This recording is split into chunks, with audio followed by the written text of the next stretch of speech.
One moment can change a life forever. A traumatic event, a difficult battle, a painful chapter. The journey of actress Lisa Regina began with surviving violence. Through writing, she found healing. Through healing, she found purpose. Today, Heroic Episodes shines a light on those who rise, rebuild, and transform pain into strength. These are stories of courage, stories of resilience, stories of hope. Welcome to Heroic Episodes.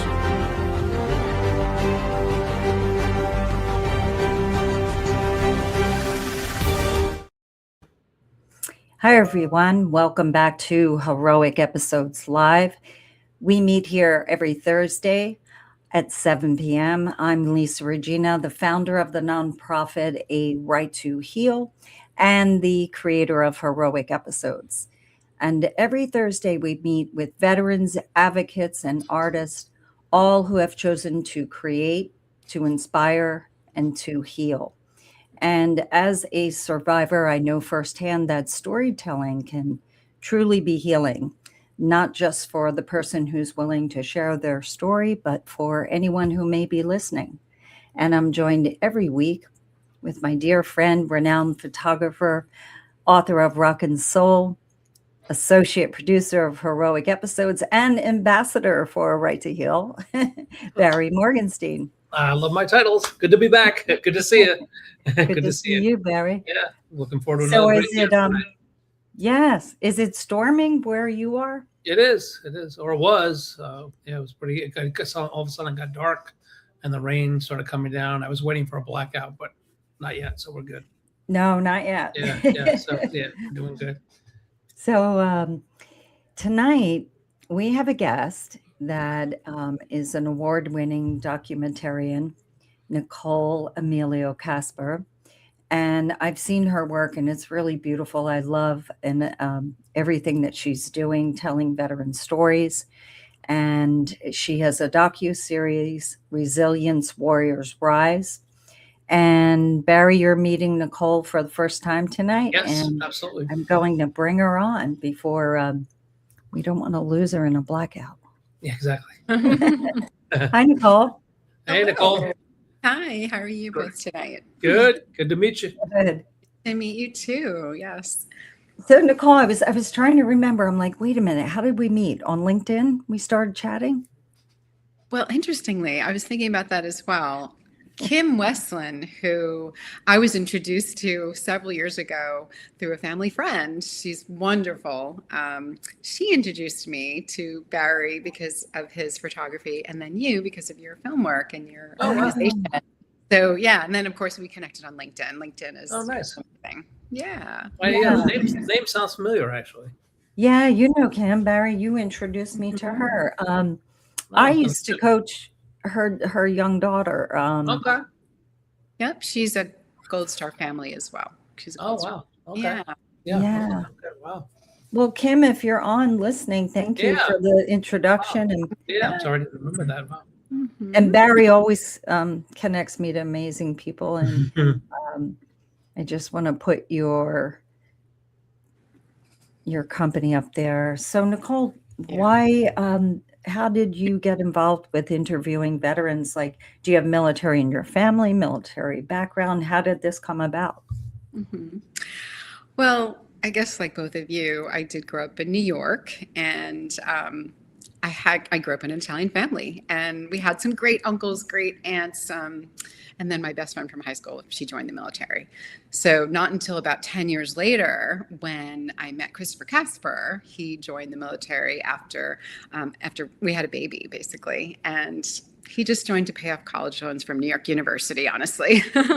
Then he, did get immersed in the military community, and he did the 20 years. So through that experience, being immersed in the community for so long, and then of course wanting to contribute to the community because I saw so much.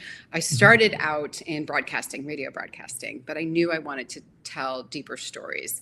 And then I also learned everything at American Forces Network. So Where So were you doing radio in New York City or? in actually North Carolina. So North Carolina I started, and then near Fort Campbell, Kentucky, and Clarksville, Tennessee. When the war first broke out in 2003, I learned my way around the news station. So it was a very intense time. But I really wanted to contribute in some significant way because I saw a lot of my own friends, family, etc., having some challenges coming back from deployments. And once I was working at American Voices Network, which was a great experience, continued on, fast forward to, 2015 is when I started filming in the Midwest. So yeah, it's kind of a crazy backstory, but we were at Fort Leavenworth, Kansas, and I connected to several organizations helping veterans and active duty combat PTSD with complementary therapies like equine therapy, canine therapy. Back then, there were a lot of therapies that were emerging as an alternative to traditional therapy and medicine. So I did see that in my community as well. That was just a quick fix, taking some Prozac, taking some antidepressants, and it didn't work among my community, the spouses, and it didn't work for a lot of the military, the soldiers either. No, we don't want to see them all medicated. We want to see them doing things in life. Like, I mean, we were talking to one of our veterans that went through the drone training, and he's so excited because he's a hunter. I mean, he lives in, up in the northern part of California, and he said that he's going to use his drone to look for, I guess, whatever deer or whatever he's hunting. So, so my point is, I'm just glad that they're getting out and doing things out in nature and instead of being medicated, right? That just kind of puts a Band-Aid on things. Completely. It just masks a lot of the issues. And sometimes it continues. Sometimes it makes it worse. It does, yes. Right. Yeah. Finding the right therapist too, because traditional therapy sometimes does work. And as long as you find the right therapist. And I found in our work that a lot of veterans, both men and women, relate to a veteran psychologist or a psychiatrist or a social worker. It just makes sense, or peer-to-peer support. Yeah, that's why we partner with 220, because that's what they do. Peer-to-peer support. And, most of the coaches that are on 220 have already gone through the protocols, and now they become coaches and pass it forward. And I think that's awesome. Right. How do you, as a filmmaker, how do you build trust with veteran when they sit down and you're ready to interview them on camera? It's funny. A lot of folks have mentioned in the past that both me and my film partners, David Goodman, we kind of just help people feel comfortable in a very natural way. It really wasn't orchestrated at all.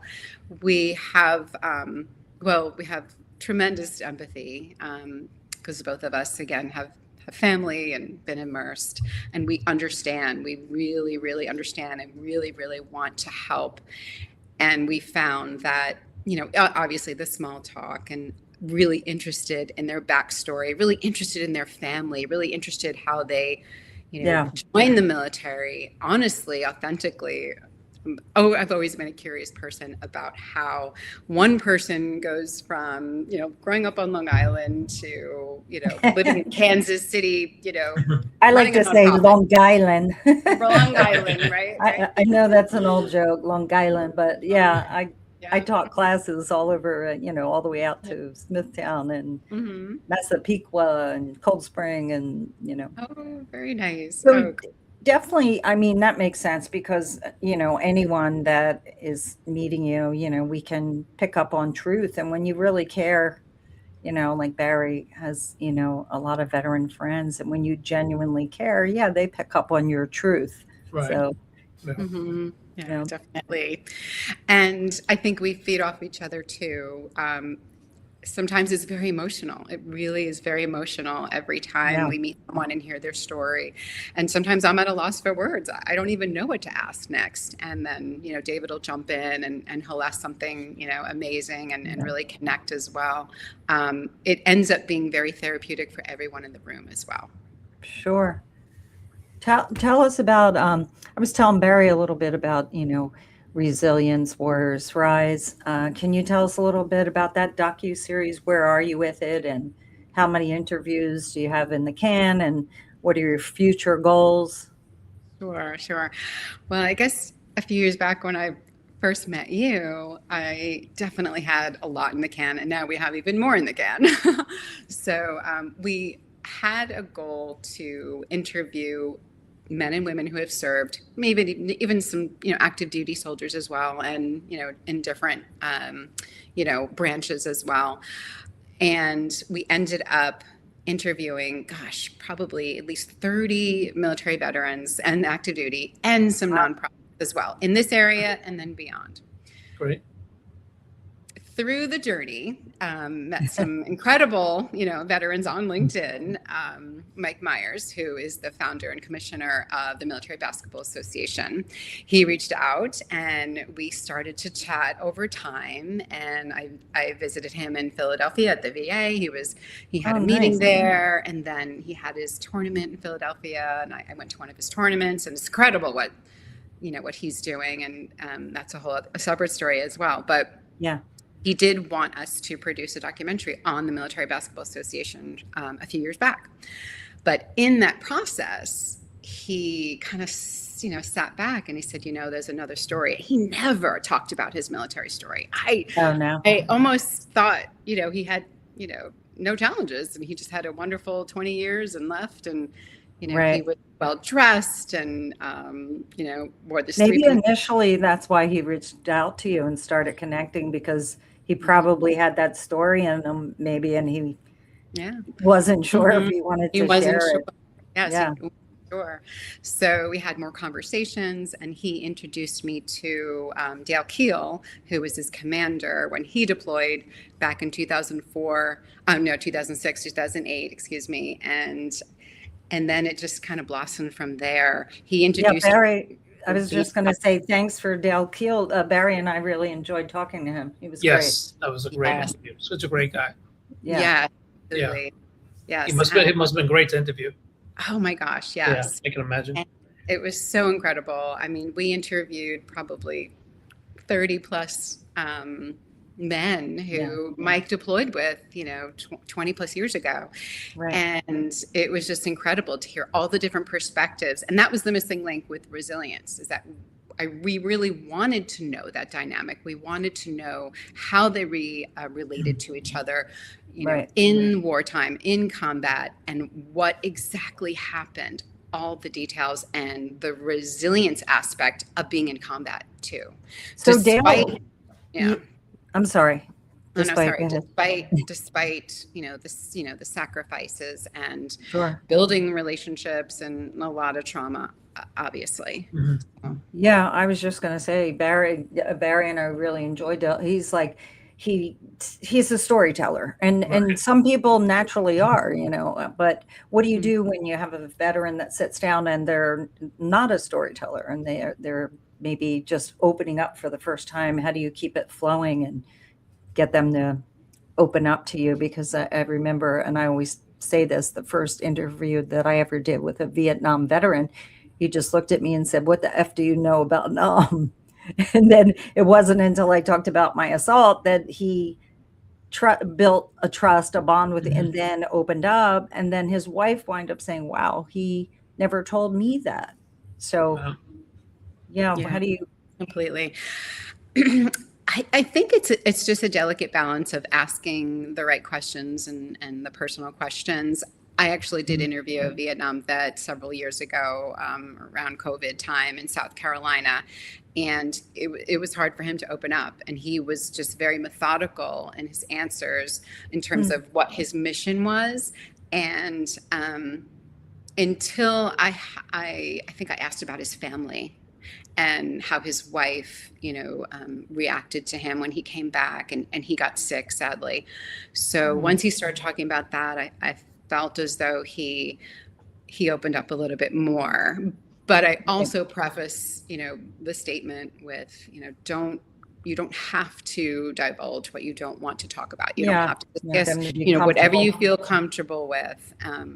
We're just happy and honored to be here with you.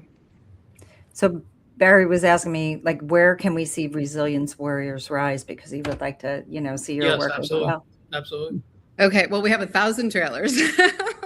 Oh, good. We have many, many trailers on my website and then on YouTube. And then for the first season, Resilience Warriors Rise, season 1 is the story of the 1-5 Cav Black Knights during that time, again, 2006, 2008, when they deployed in Iraq, and the impact they had in the region of Amaria, the city of Amaria. So we're in post-production. Episode 3 is still in post-production. We actually had one more film shoot last weekend because we all came to the conclusion that we needed to talk a little bit more to the soldiers, boots on the ground, who were connecting with the local Iraqis, helping us push back the enemy, basically. So it was really eye-opening. And then it was so great to see everyone again. Chip, Dale, and Chris were there, and it was great. So if the trailers are on emiliomedia.com, then audiences cannot watch full episodes yet until you're completed your first season. Is that the goal? Yes. I just want to understand that. Makes sense. Okay. Yes, I'm not going to say definitely it will be on a platform in late 2027, but that I believe is the goal. And so the leadership at 1-5 Cav Black Knight Foundation, they will, be in discussions. And very excited, though. I know eventually it will be, on a platform. And then for the rest of the seasons, we'll slowly roll those out after 2027, and whether I self-distribute or, have a partnership with a different platform. But you're familiar with Film Hub too, so Film Hub. If anything, it will be everywhere. One thing I'm familiar with is having great patience when it comes to filmmaking, because I know.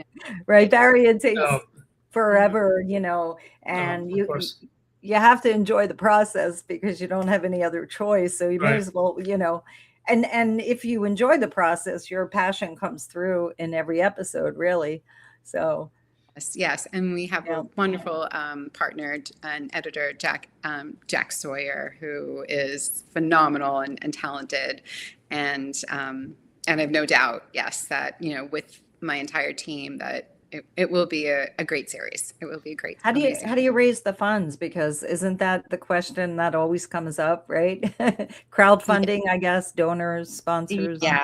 Yes, definitely. We've had a couple of donors in the beginning when I started the project in 2020, and then once the Black Knights came along, they were able to raise the funds for their season, their season 1. So, but it's definitely a challenge. It definitely is. I recently applied to 3 grants, so I'm hoping. Oh, I know that. Yes, I did. It is a challenge, and then many late nights going through grant applications, and they make it so difficult. The portals for if you apply for a grant and you go through their portals, it's like a maze. And it's frustrating. It really is. And I also worked for several nonprofits in the Philadelphia area as well, and helped them fundraise. And at the end of the day, it is about really connecting and developing that relationship with the organization or the individual. One of our amazing veterans that we interviewed, his name is Maurice Belgine, and he actually gave a tremendous donation to the nonprofit I used to work for, and he gave 50,000. His organization did. So, but it's definitely challenging. So it is. When you do these interviews, of course, all the equipment and everything, do you have a studio where they meet you, or do you go to their home where they're more comfortable? It depends on the group or the individual. So we did travel a lot to different states, and this one, that picture that you showed before that, before this one, Mhm. it was actually a former film client, and he had a wonderful space. He said, "You can use it," and I was like, It "Wow, is a that's great amazing." space. Yeah. So all of the group came from all corners of the country: South Dakota, Arkansas, Texas, I believe, Virginia, Atlanta, Ohio, Georgia. And anyway, so yeah, so they came to us. Some folks come to us, but then we go to them. You know, it just depends on the situation, Nicole, and do we you, try to get a free space. do you interview veterans of all ages? I know you mentioned a Vietnam veteran you interviewed. We did in the So past. veterans, so veterans of Yes. all ages. Mhm. Yes, we actually interviewed someone in New Jersey several years ago who, I think he was 24 years old. He was a baby, Oh, wow. and he was he got out. I think he was just in a few years. Mhm. He was part of the Afghanistan exit, so he was a Marine. Wow. So he was there at that Right. really tough time. Yeah, absolutely. And then he just got, he ended up exiting the Marines, and I think he went back to school, and now he's a police officer. So I believe he's doing well and contributing. Like he's Good really, friend. yeah, for him being a really nice young man. And then, and then the Vietnam vet. Right. Yeah. So really, yeah, it definitely runs the gamut. I'm looking at the comments. Vince Beauvais. Hey, Uncle Vince. He says hi to Nicole and Barry, and Dale Keel is Hey, on Vince. here. Remind Yeah. you guys that you can go to Donate. 15cav blackknightsfoundation.org. He put the link up there if you'd like to donate and support. Yes, it's 1-5cavfoundation.org. Yep. Still Mhm. perfect. Yeah. Yes. So what and I wanted to ask you, is that your daughter? Oh my gosh, that's my granddaughter. It's your granddaughter? How sweet. Adorable. She's such such a little angel. Cute. She's really amazing. Was Yeah, she on location with you? You know Or just- what? Or just at the ball game. Yeah, she was we went to I like that. to an event at the Phillies Nice. stadium one time, and yeah, so she was so great. Yeah. That's And great. I've asked her a couple of times if she wanted, but then it would have just been too boring for her. But I will say, when I worked for AFN, when my daughter was like 10 or something, she came with me on shoots and she was actually an actor in one of my commercials when I produced one of those silly commercials for AFN. Nice. So yeah, it was like a health commercial, and we went to the food store and we picked apples. It was fun. But yeah. What do you hope for Resilience Warriors Rise? What do you hope that impact is like? It's so funny because when we started filming veteran stories, several years ago, we really wanted to help the larger community understand the military veteran experience. That was just a no-brainer because we all felt so Sure. frustrated, especially in the military community. I never served.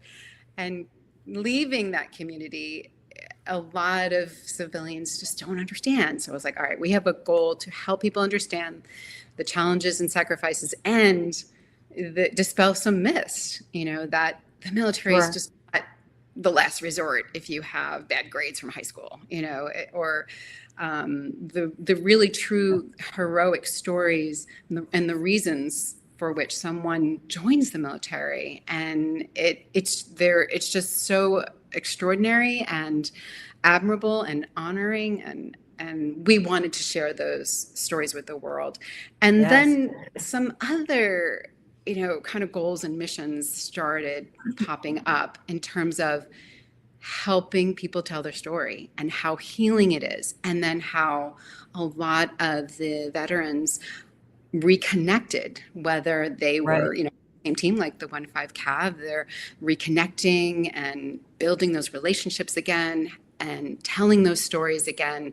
It really is cathartic and helping them understand the different perspectives too. Sure. Because, in the heat of the moment and in being in the military, you don't have time to talk. But years later, I think so much more has surfaced Sure. that I think they understand each other better at different levels, the leadership, all the way down to, the sergeants and so forth. So I thought that was amazing. And I think Yeah. that's a large goal Well, for season one, that they yeah, really, well, writing itself, is so healing, and the filmmaking process, and anyone getting a chance to tell their story. I think it's really empowering and healing. But there, and also I guess there are a lot of veterans who just have no desire to tell their story or their experience. But I think by them just listening to the ones that do, it's really healing,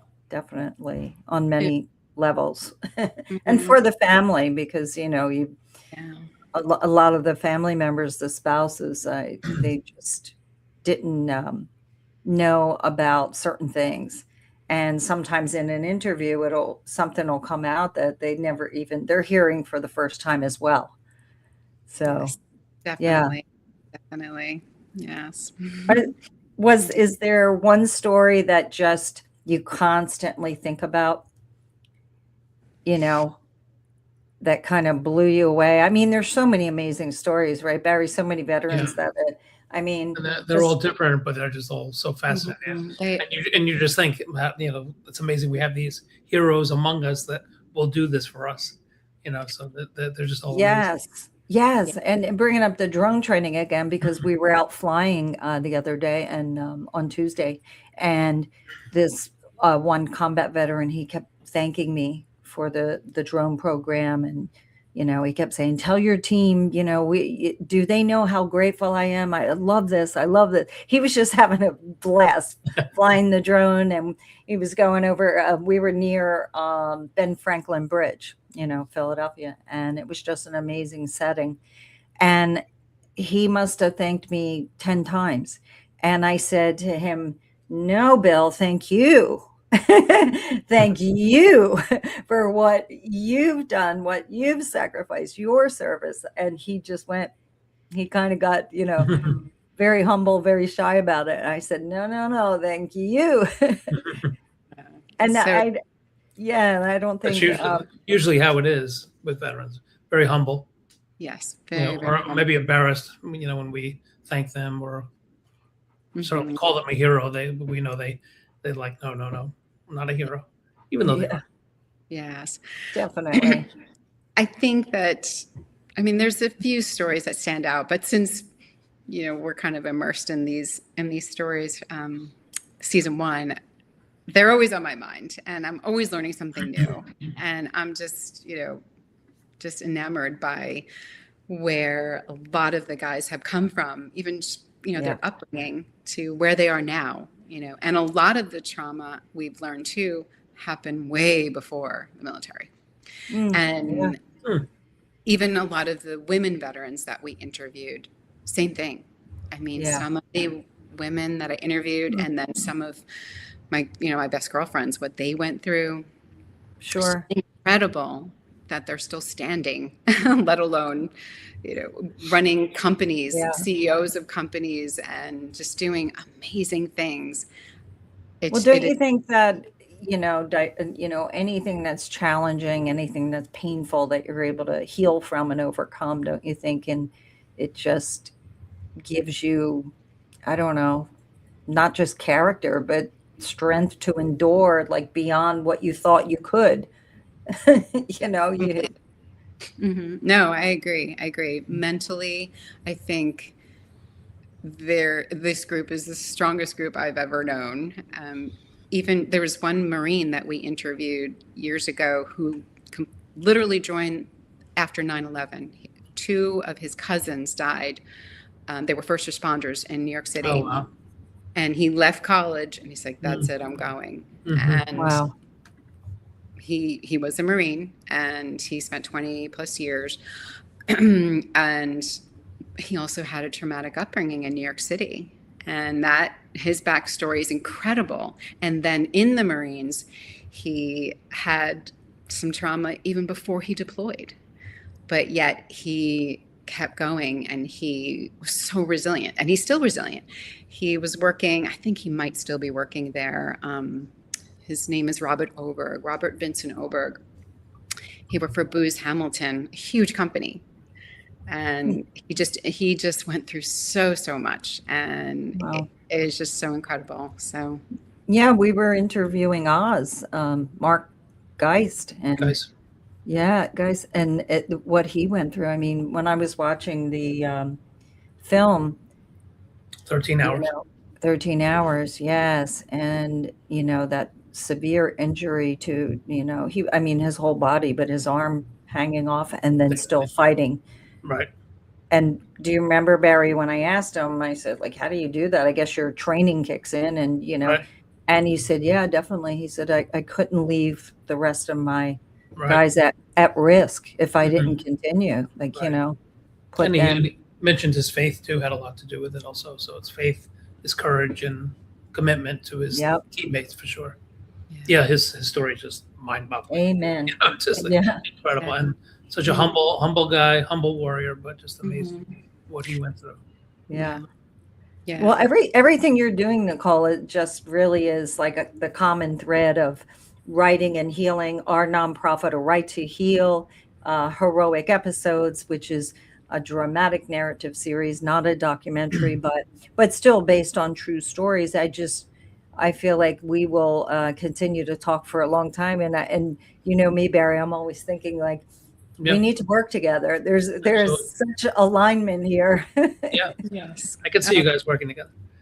Yeah, that would be awesome. And when is yours going to be able to be viewed? We have to raise that money. The budget is just under $1 million.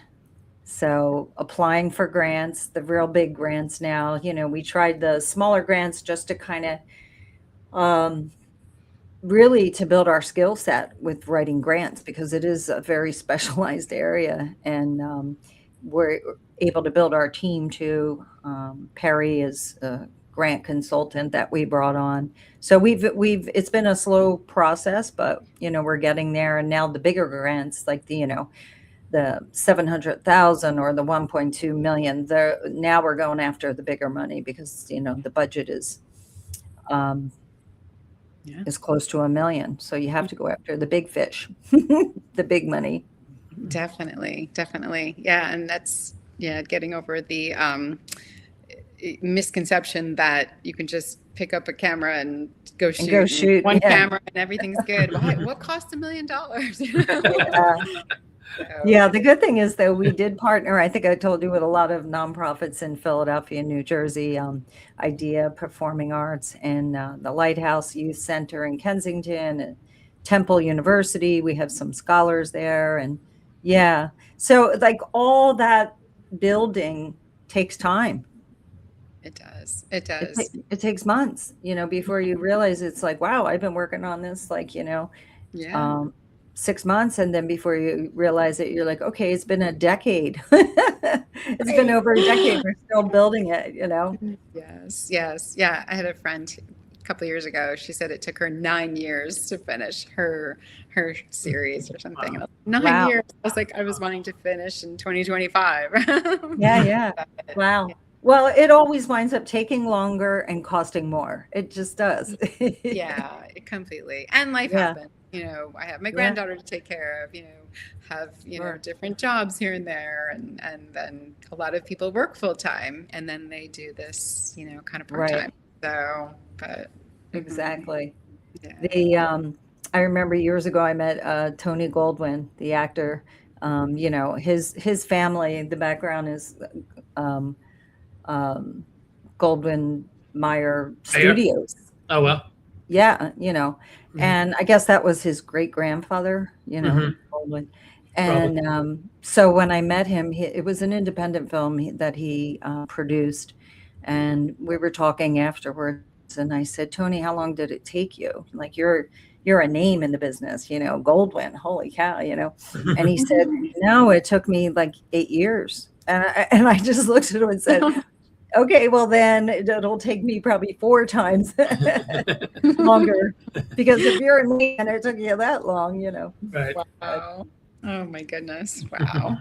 Yeah. Wow. So, but as you know, when you're passionate, that's what drives you, right? Definitely. And I know it's really, really hard to talk about suicide too. But that's Sure.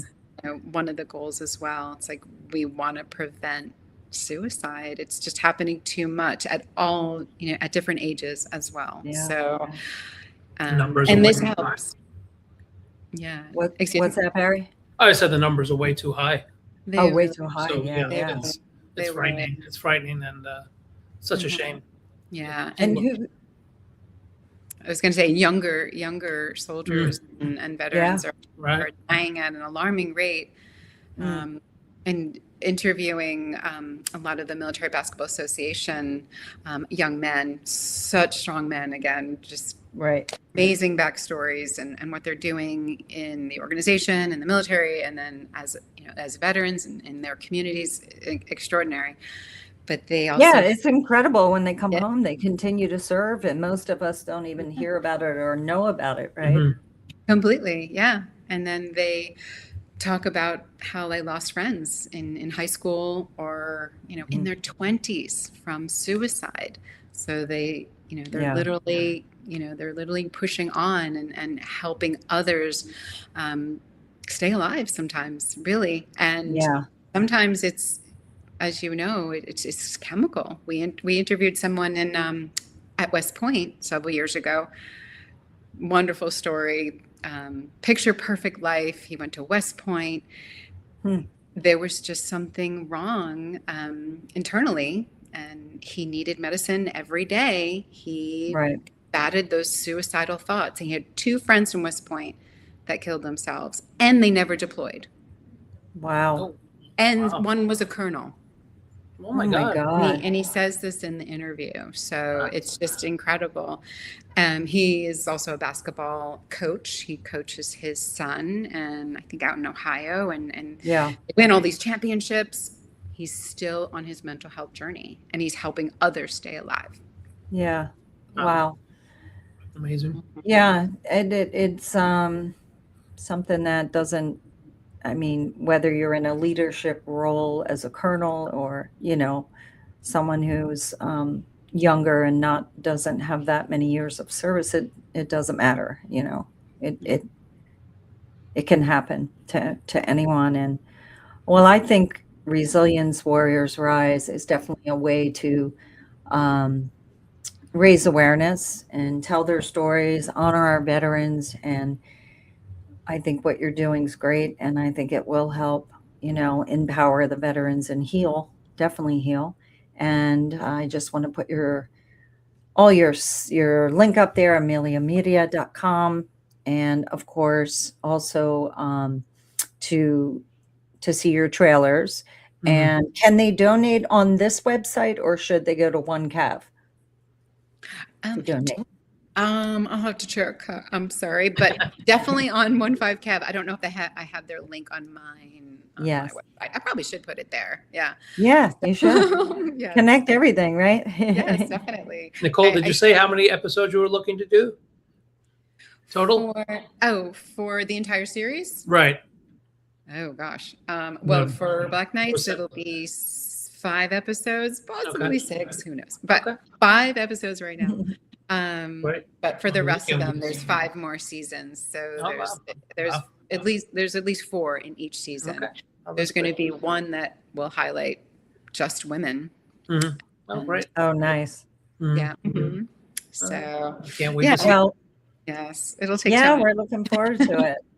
Yes. And there's so many incredible veteran stories that, when we It's ask you endless. how many seasons, yeah, it's endless, Yeah, right right, there. right, It is. yeah. It's boundless. Mhm. I know. I'm- It really is. Yes. And that's what we hope for. We hope that Resilience Warriors Rise, your docu-series, will exceed 2, 3, 4, 5, 6 seasons and continue and transcend generations, so you can continue Yes. to help veterans. Yeah, completely. It's their legacy stories. Yeah. Absolutely. It is. Yeah. For anyone that's listening tonight, do you have a message or anything to say? Like if there's a veteran who's listening or who might want to share their story, but they're not sure, anything you want to say directly to them?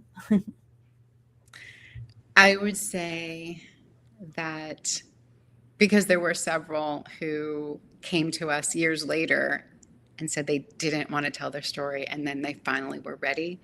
Hmm. tell your story when you're ready, but it will completely be healing to your heart and your spirit and those around you. I would say that. Yeah, Great message. Yeah. it is. Thank you for that. It's so Yeah. true too. Really is. We're We going. might all cry, but what are you going to do? Yeah, but crying's good, you know, Yes. and yeah, it's healing. It Mhm. definitely is.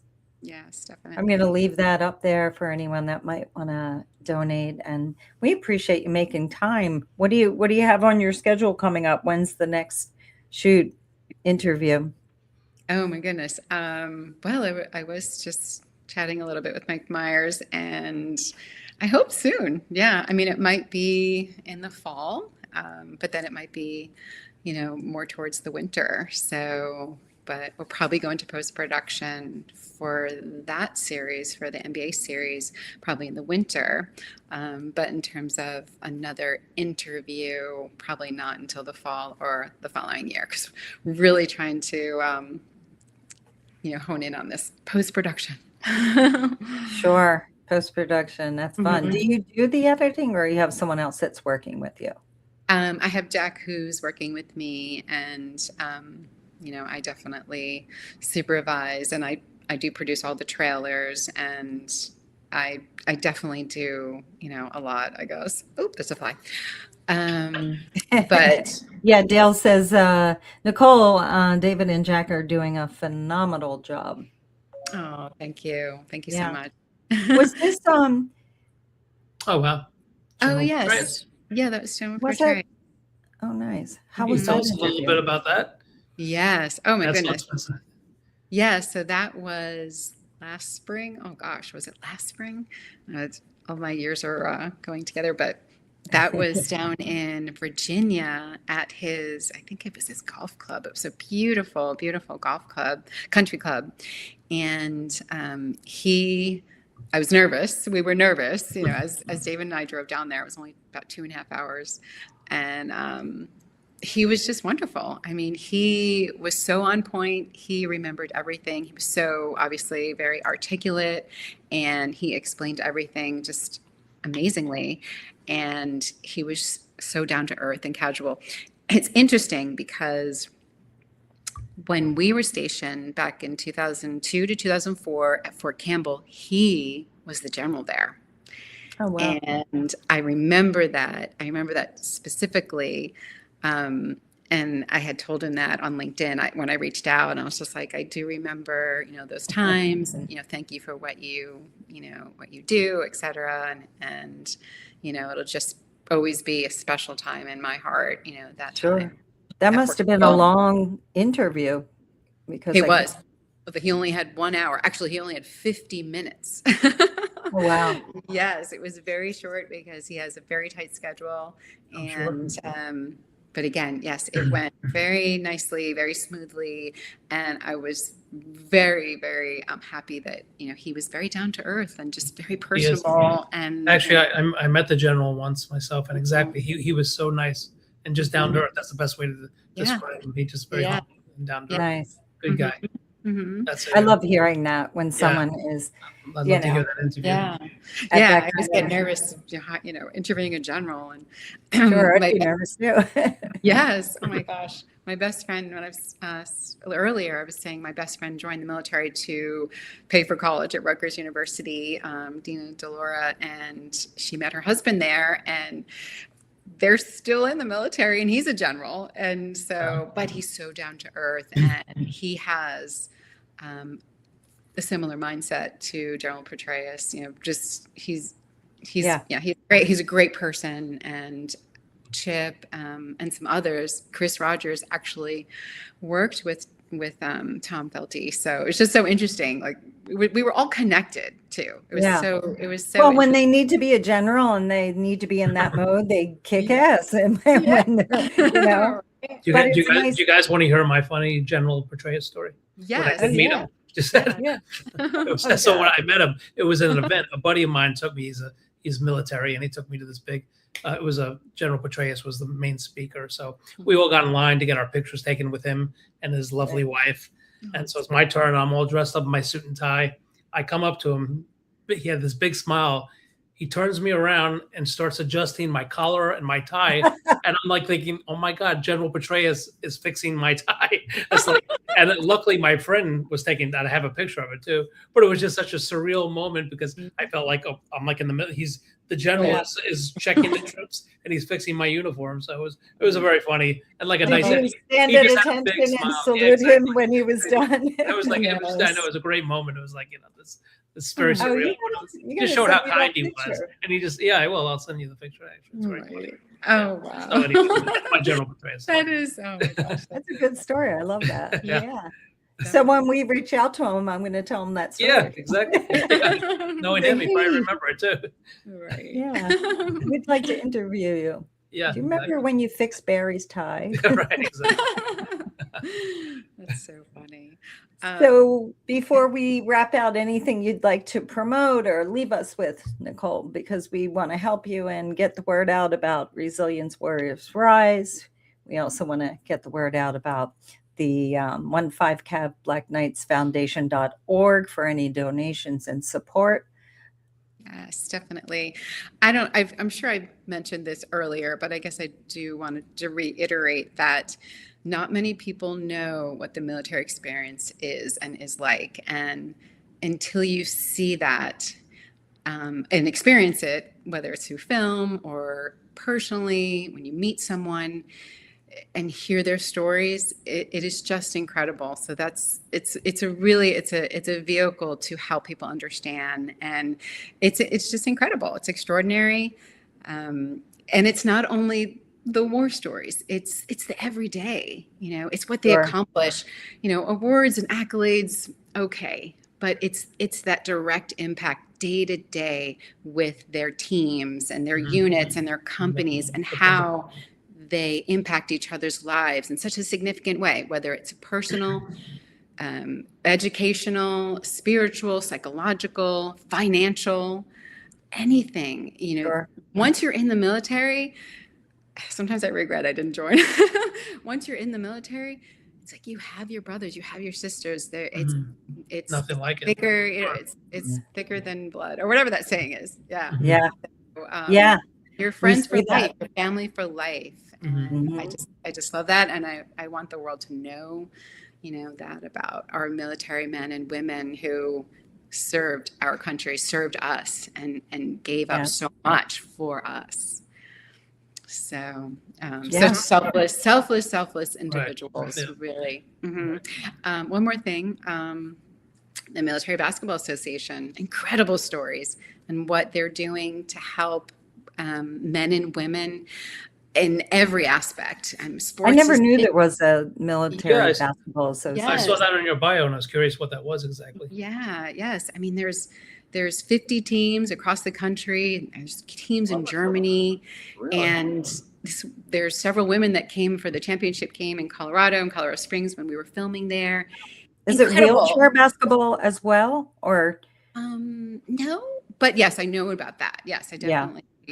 Jefferson McGee Rehab Hospital in Philadelphia? Yeah. Yeah, and that's incredible too, because Yeah. it helps them have another sense of purpose. They have a team, Yeah. they have community, it's competition. Some of the guys go on to college basketball. Some of them come from professional basketball. Some of them love the military and they just love basketball, and all their families come out. Again, community, family. Yeah. It's just Camaraderie. incredible. It's incredible. Yes. And men and women. And the women, oh my gosh, they're getting their PhDs, they're playing basketball, and they're serving the military. They have no time to sleep. And Yeah, they have no kids that are getting a 1,600, they're studying for their SATs or something. So Well, they when wear you so many talk hats. about- Women wear so many hats. So there you go. Discipline, time management, they're Yes. self-motivated, all Yes. those things. Yes. Yeah. And they're calling them, in the middle of the night if they need them. Same, in the military community and the 15cav guys, the MBA and the MBA community. I saw it firsthand. No matter what time it is, they are there for them. So That's Fantastic. it is an incredible Yeah. bond, it is. Yeah, incredible. it is. I know. I miss hanging out with them when I'm filming. I'm like, can't we just always film?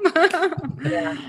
And you're right. It's not just there are traumatic stories, but there's also a lot of humanitarian stories, and I love their dark sense of humor. I got used to that. Yes, yes. Hearing things like, Joe Dames. I remember the first time like I experienced military humor was with him, and he kept looking at me going, "Are you okay? You okay?" Like he was a little bit embarrassed. Like I lived in New York City 30 years. I've heard a lot. Yeah, I'm okay. Oh my gosh. But- I lived in New York City for 5 years. And that was fun. Yeah, it is. Well, thank you for being here, Nicole. Don't go anywhere. Stay with us because I'm just going to wrap us up. And again, just Thank you, Nicole. AmeliaMedia.com is your company. Documentarian.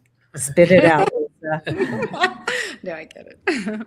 Award-winning and Resilience Warriors Rise docu-series that we're so excited about. So if you want to see some of the trailers, go to AmeliaMedia.com. And also, please support 15 Black Knights Foundation.org. Please support what Nicole and her team are doing because I think it's incredible. She's honoring our veteran stories. She's telling stories that most of us probably never heard before, and for the first time really capturing them on camera. And we know that writing, film, video therapy, film and video based therapy, Dr. Joshua Cohen, his book is incredible. So all this ties together. I'm excited for you and really honored to meet you. And Barry, thanks for being on tonight.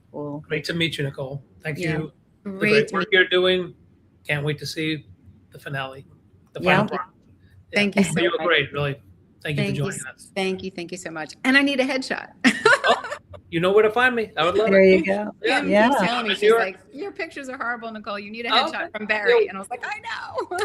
We'll talk offline.